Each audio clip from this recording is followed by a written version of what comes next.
Bienvenido. Mi nombre es José Luis Lago y vamos a abordar la materia de Derecho Penal 1. En esta parte del abordaje de esta materia en general no vamos a ver los delitos en particular, sino ciertos principios rectores que nos van a permitir poder analizar cada una de las figuras delictivas a partir de Derecho Penal 2 o Derecho Penal 3. Dentro de lo que es la materia de Derecho Penal 1 y los objetivos que vamos a tener en cuenta, primero que el análisis que vamos a hacer en las teorías del delito nos va a poder a nosotros, nos va a permitir determinar cuándo nos encontramos frente a una conducta delictiva. Al mismo tiempo vamos a poder establecer cuándo un delito es consumado y cuándo el delito es tentado. Porque yo puedo, así como puedo matar a una persona, también puedo intentar matarla y no lograrlo por causa ajena a mi voluntad. Y en ese caso estaremos frente a un delito tentado. Asimismo, también vamos a estudiar cuáles son los mecanismos o las pautas que integra un juez al momento de determinar una pena, ya que cuando ustedes traten la parte especial de derecho penal verán que las diferentes figuras penales tienen una escala penal en algunos casos sumamente amplia, como por ejemplo el homicidio que va de 8 a 25 años. ¿Cómo hace el juez para poder establecer cuál es la pena que corresponde? Y asimismo, lo importante también en esta materia es poder comprender de manera crítica cuáles son todos los elementos que hacen a Derecho Penal 1, fundamentalmente el rol que cumple nuestra Constitución Nacional respecto a la creación de derecho penal y cómo el Estado, a través de aplicar derecho penal, puede sobre la persona aplicar penas que lo privan de su libertad, que es uno de los derechos más importantes que tiene. Dentro de lo que sería el esquema conceptual de la materia, nosotros vamos a abordar en esta primera etapa, en este módulo, vamos a responder a preguntas como ¿qué es derecho penal? ¿A dónde y a quién se aplica derecho penal? Y donde acá vamos a ver ciertos principios que gobiernan esta ciencia y que los vamos a establecer en la unidad 1.7 en este primer módulo. En un segundo módulo vamos a ver lo que es el injusto penal, que es la primera parte de lo que vamos a denominar teoría del delito, que es lo que nos va a permitir a nosotros establecer cuándo estamos frente a una conducta delictiva, técnicamente hablando.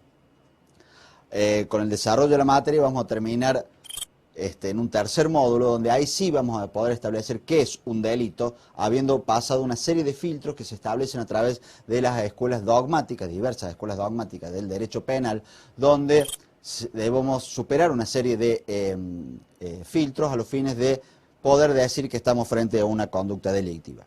Y por último, ¿cuáles son las consecuencias? Al momento que nosotros hemos establecido que existe un delito, debemos establecer cuáles son las consecuencias que trae aparejado ese delito. Dentro de este módulo 1 que vamos a abordar en esta clase, hay una serie de objetivos a tener en cuenta. Lo primero que vamos a realizar acá es un acercamiento a lo que es el derecho penal, sus principios fundamentales, la forma en que la ley penal se aplica a las personas, a qué personas se aplica, en qué parte del territorio se aplica y en qué momento se aplica, que tiene que ver también con la validez especial. Dentro del derecho penal vamos a ver también que el mismo es una forma de mecanismo de control social y ahí es una cuestión sumamente crítica a los fines de establecer si es útil o no como mecanismo de control social. Es decir, el derecho penal es útil a los fines de evitar futuras conductas delictivas. El derecho penal está destinado y sirve para prevenir delitos, o en realidad el derecho penal en sí siempre llega muy tarde porque siempre actúa cuando ya existe un delito, ya que actúa cuando existe un homicidio, actúa cuando existe una lesión, actúa cuando existe un robo. Esas son preguntas que se trata de responder a través de diferentes posturas doctrinales.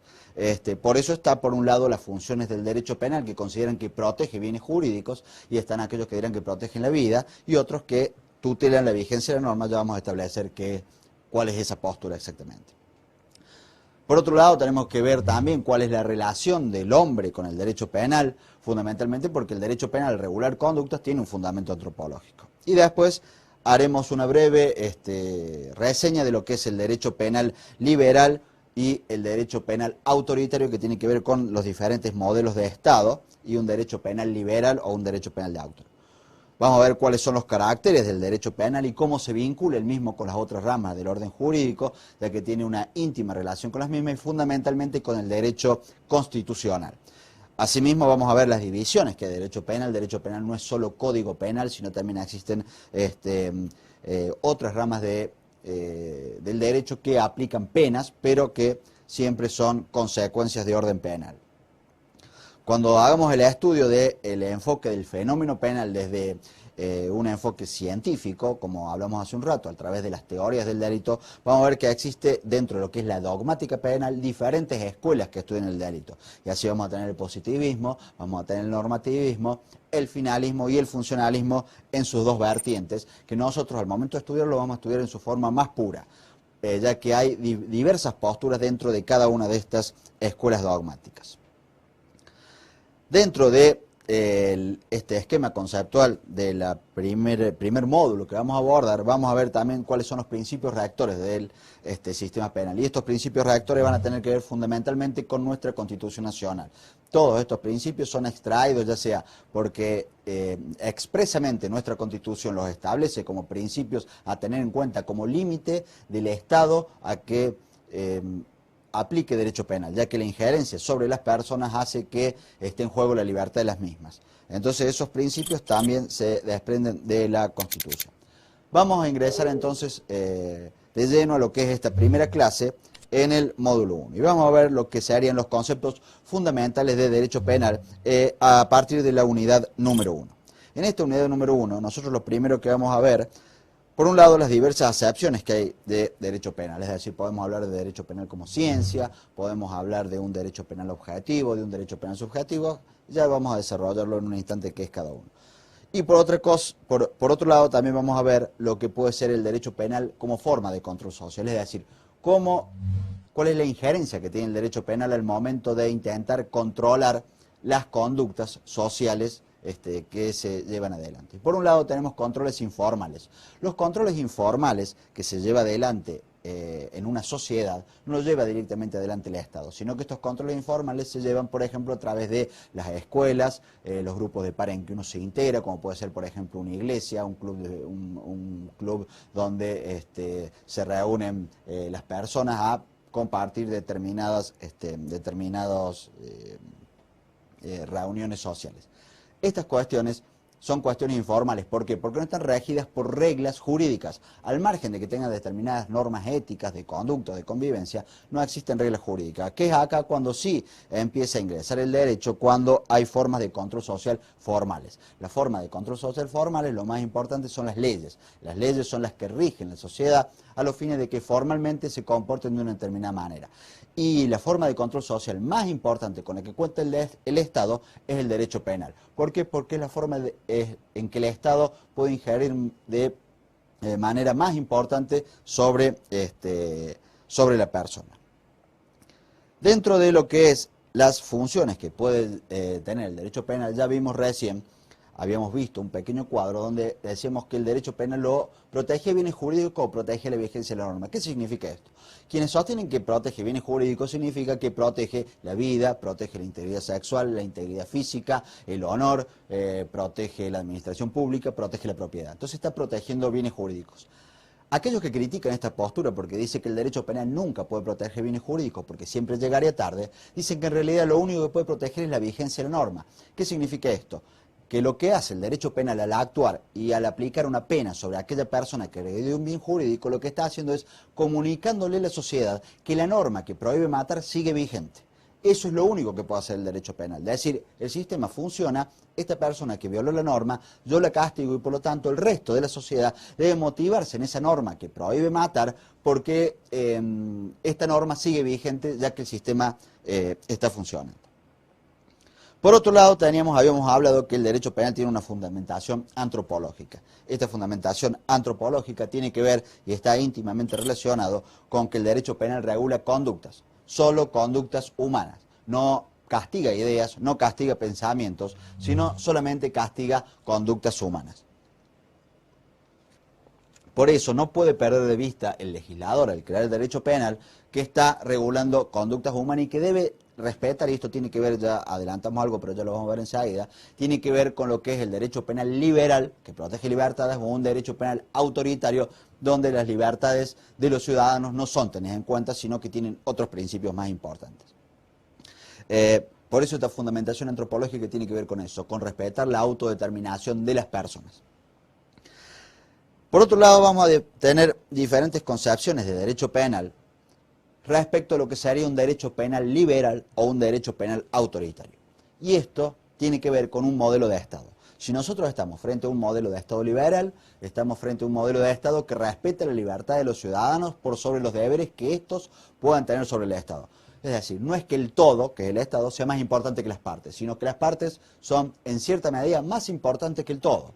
Aunque el Estado, indudablemente, es una porción muy importante de la sociedad porque es que los contiene todos. En tanto, en un Estado autoritario, en realidad lo más importante son los deberes de los ciudadanos para con el Estado, porque el Estado representante del todo, de las partes, perdón, el Estado representante de las partes hace que las partes tengan deberes con el Estado y no derechos. Por eso, en un derecho penal liberal es un derecho penal de hecho. A mí me castigan por lo que hice, no por lo que soy. En un derecho penal autoritario, yo soy castigado por lo que soy, por eso es un derecho penal de autor. Aquellos que hablan de un derecho penal autoritario en realidad dicen que el delito, aquel que delinque, el delito es un síntoma de una personalidad peligrosa y por eso debo castigarlo. No lo castigo por lo que hizo, sino lo castigo porque es peligroso al haberme demostrado su peligrosidad a través del delito. Un derecho penal liberal lo que hace es garantizar la libertad de los ciudadanos, es decir, a través del derecho penal.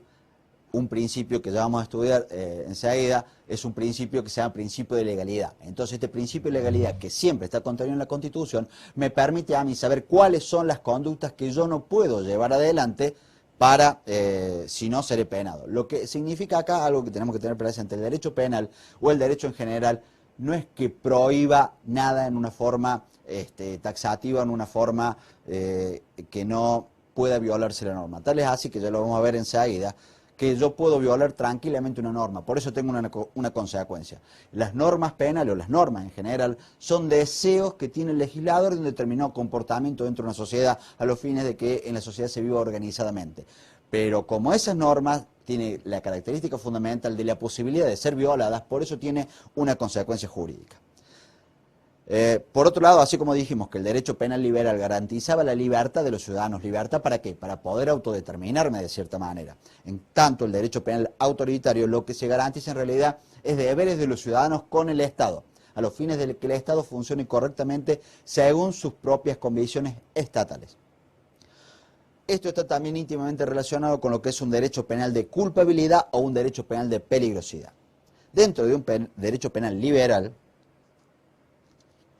vamos a tener lo que se denomina derecho penal de culpabilidad. ¿Qué significa esto? Yo soy culpable por lo que hice, no soy culpable por lo que soy. Entonces a mí me van a castigar por el hecho. Ustedes verán que está todo relacionado. Culpabilidad por el hecho y derecho penal de culpabilidad. En tanto, en un derecho penal autoritario es un derecho penal de peligrosidad, donde a mí me castigan por ser una persona peligrosa.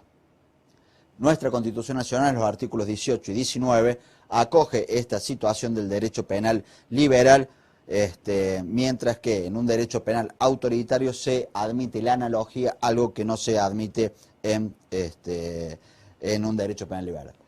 Entonces, acá hemos finalizado con la unidad número 1, donde hemos hecho una pequeña introducción a los fines de conocer las diferentes concepciones y los diferentes fundamentos de derecho penal que existen en las diversas sociedades. Seguidamente vamos a ver un tramo de una película llamada Reporte Minoritario y yo quiero que presten atención a la secuencia que vamos a ver porque tiene que ver mucho con esto que acabamos de analizar, lo que es el derecho penal de peligrosidad y no el derecho penal de autor. Ustedes van a ver en esta secuencia que la policía, digamos en este caso, actúa antes que el delincuente haya cometido el delito, es decir, antes que se produzca el hecho. Sin que se produzca el hecho, la policía lo va a arrestar y lo va a juzgar y lo va a condenar porque él va a cometer un delito. Y sin embargo no lo comete. Y eso tiene que ver con la peligrosidad de la persona y no con un derecho penal de hecho. Enseguida continuamos.